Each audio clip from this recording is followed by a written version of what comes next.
નમસ્કાર. આજની આ વિશેષ ચર્ચામાં આપનું સ્વાગત છે. આજે આપણે વાત કરીશું એક એવા મહાન વિચારક વિશે જેમણે ભારતીય દર્શન પર અમિટ છાપ છોડી છે, આદિ શંકરાચાર્ય. હા, નમસ્કાર. અને એમનો સમયકાળ જુઓ તો 8મી સદી, માત્ર 32 વર્ષનું જીવન એમને જીવ્યા, પણ કામ એવું કર્યું કે અદ્ભુત. બરાબર. આપણી પાસે જે માહિતી છે એમના જીવન, એમના મુખ્ય ઉપદેશો, ખાસ કરીને અદ્વૈત વેદાંત, એના પર આપણે ઊંડાણપૂર્વક વાત કરીશું. ચોક્કસ. અને એ સમજવાનો પ્રયત્ન કરીશું કે આટલા ટૂંકા જીવનમાં એમને આટલું બધું કેવી રીતે સિદ્ધ કર્યું. શું હતું એમના વિચારોમાં? શરૂઆત કરીએ એમના બાળપણથી. કેરળના કલાડી ગામમાં જન્મ, લગભગ 788ની આસપાસ. બ્રાહ્મણ પરિવાર હતો. શિવગુરુ અને આર્યંબા એમના માતા-પિતા. પણ નાની ઉંમરે જ પિતાજીનું અવસાન થઈ ગયું. એટલે ઉછેર માતાએ જ કર્યો. અને પછી પેલી પ્રસિદ્ધ ઘટના, મગરવાડી. કહેવાય છે કે એના કારણે જ એમને સંન્યાસ લેવાની પ્રેરણા મળી. હા, એવું કહેવાય છે કે નદીમાં મગરે પગ પકડ્યો અને એમણે માતાને કહ્યું કે જો સંન્યાસની રજા આપો તો જ મગર છોડશે. હવે આમાં તથ્ય કેટલું? એ કહેવું મુશ્કેલ, પણ માતાએ છેવટે હા પાડી. અને બાળપણમાં જ સંન્યાસ. એ સમય માટે તો આ બહુ અસાધારણ વાત કહેવાય. ખરેખર. પણ એ દર્શાવે છે કે એમનામાં જ્ઞાનની કેટલી તીવ્ર લગન હશે. પછી એ ગુરુની શોધમાં નીકળ્યા. અને ગુરુ ગોવિંદ ભગવતપાદ મળ્યા, જેમની પાસેથી એમને પેલું મુખ્ય જ્ઞાન મળ્યું, અદ્વૈત વેદાંતનું. બરાબર. અને આ અદ્વૈત વેદાંત જ શંકરાચાર્યના દર્શનનો આમ તો પાયો છે. તો આ અદ્વૈત એટલે શું?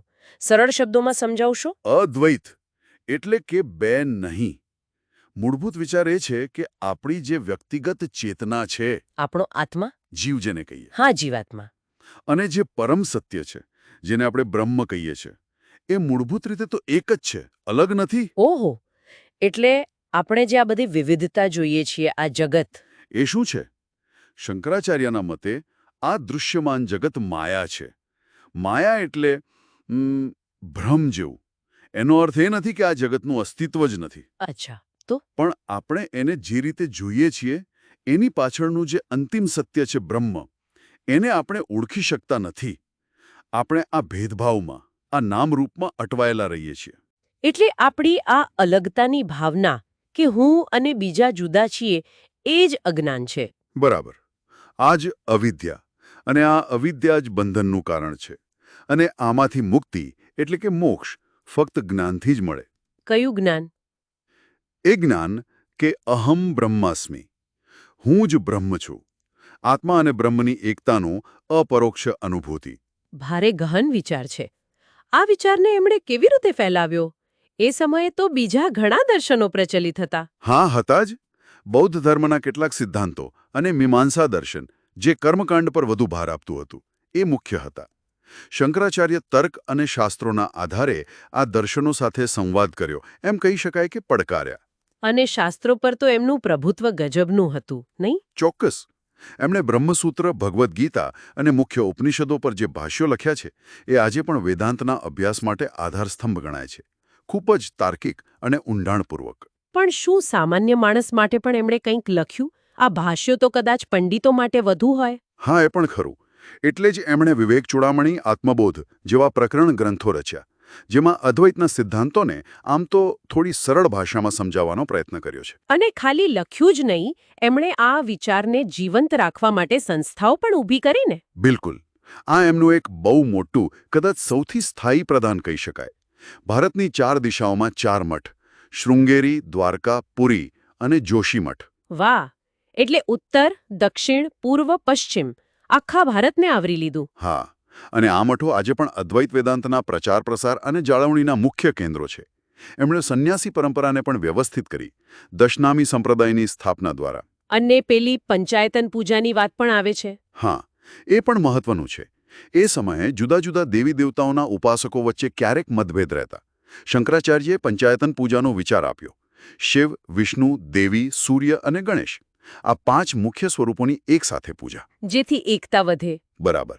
એમણે સમજાવ્યું કે આ બધા દેવતાઓ છેવટે તો એક જ પરમ તત્વ, બ્રહ્મના જ અલગ અલગ સ્વરૂપો છે, એટલે ઝઘડવાનું કારણ જ નથી. ખરેખર, કેટલું દૂરંદેશી કાર્ય! એક દાર્શનિક વિચારને જમીન પર ઉતારવા માટે આટલી બધી વ્યવસ્થા ઊભી કરવી.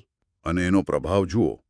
એમણે હિન્દુ ધર્મને, જે એ સમયે કદાચ થોડો વિખંડિત થતો, એને એક મજબૂત દાર્શનિક આધાર આપ્યો. એને એક સૂત્રમાં બાંધવાનો પ્રયત્ન કર્યો. અને શું એમનો પ્રભાવ ભારત પૂરતો જ સીમિત રહ્યો? ના, જરાય નહીં. પશ્ચિમમાં પણ 19મી સદીમાં ઇમર્સન, થોરો જેવા વિચારકો પર ભારતીય દર્શનનો પ્રભાવ પડ્યો, જેમાં શંકરાચાર્યના વિચારોનો પણ ફાળો હતો. અને આધુનિક ભારતમાં? સ્વામી વિવેકાનંદ, ડૉક્ટર સર્વપલ્લી રાધાકૃષ્ણન જેવા મહાન ચિંતકોએ શંકરાચાર્યના અદ્વૈતને નવા સંદર્ભમાં રજૂ કર્યું. આજે પણ ઘણી ન્યૂ એજ આધ્યાત્મિક ચળવળોમાં એમના વિચારોના પડઘા દેખાય છે. અને કળા પર પણ અસર રહી છે? પેલું ભજ ગોવિંદમ? હા, ભજ ગોવિંદમ મૂઢમતે એ સ્તોત્ર ખૂબ પ્રસિદ્ધ છે. વૈરાગ્ય અને જ્ઞાનની વાત સરળ શબ્દોમાં કહે છે. શાસ્ત્રીય સંગીતમાં એ ગવાય છે, એટલે પ્રભાવ બહુમુખી રહ્યો છે. તો સારાંશ રૂપે કહીએ તો આદિ શંકરાચાર્ય માત્ર એક ફિલોસોફર નહોતા. એ એક સમાજ સુધારક હતા, એક કુશળ આયોજક હતા, એક સંસ્થા નિર્માતા હતા અને ભારતીય સંસ્કૃતિને એક તાંત્રે બાંધનારા યુગ પુરુષ હતા. બિલકુલ. અદ્વૈત વેદાંતનું પુનરુત્થાન અને 4 મઠોની સ્થાપના, આ બે એમના મુખ્ય અને સ્થાયી યોગદાન છે, જેણે ભારતીય વિચારધારાને સદીઓ સુધી પ્રભાવિત કરી છે. અને આજના શ્રોતાઓ માટે અંતમાં એક વિચાર મૂકીએ. આજનો યુગ જુઓ, ભૌતિકવાદ, ટેકનોલોજી અને ઘણીવાર આપણે વિભાજિત પણ હોઈએ છીએ, અલગ અલગ ઓળખમાં. સાચી વાત છે. તો આવા સમયમાં શંકરાચાર્યનો પેલો એકતાનો સંદેશ, કે અંતે તો બધું એક જ છે, અને આંતરિક સત્યની શોધ પર ભાર, એ કેટલું પ્રાસંગિક લાગે છે? હા, આ એક મોટો પ્રશ્ન છે. શું પેલી વ્યક્તિગત ચેતના અને વૈશ્વિક સત્યની એકતાનો વિચાર આપણને આજના જટિલ, ભાગદોડવાળા જીવનમાં કોઈ શાંતિ, કોઈ નવી દિશા આપી શકે? વિચારવા